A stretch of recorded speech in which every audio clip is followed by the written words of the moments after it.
Studying in university, my favorite food court meal was the souvlaki chicken dinner with these Greek lemon potatoes, a skewer, and that awesome Greek style rice. Today, we're finally doing the potatoes, one of my favorites. Ingredients are right here, and this is a must have. Let's get started first by getting all your potatoes and cutting them into wedges. I've done that already. Toss them in my baking sheet that's lined with parchment paper. For spices, I have oregano, rosemary, chili flakes, salt, and pepper.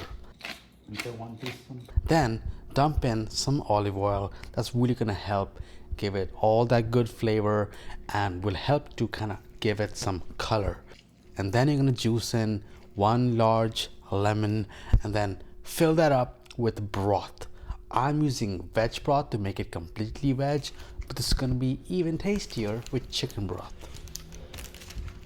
And that's the beauty of this dish. Just dump all these ingredients and then mix it all up. The potatoes are going to kind of cook in this delicious, fragrant, lemony broth, absorb all those flavors inside, and what you're gonna get in an oven at 400 Fahrenheit after about 40 to 50 minutes is this. Now, I like my Greek style potatoes soft, but you can make it crispy by just separating the potatoes from the broth and then just kind of cooking it under the broiler until they get crispy. But you can leave it like this as well, it's just as good.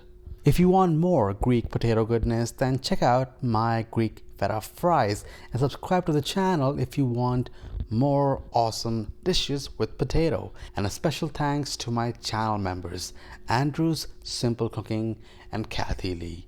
I really appreciate it. See you in the next one.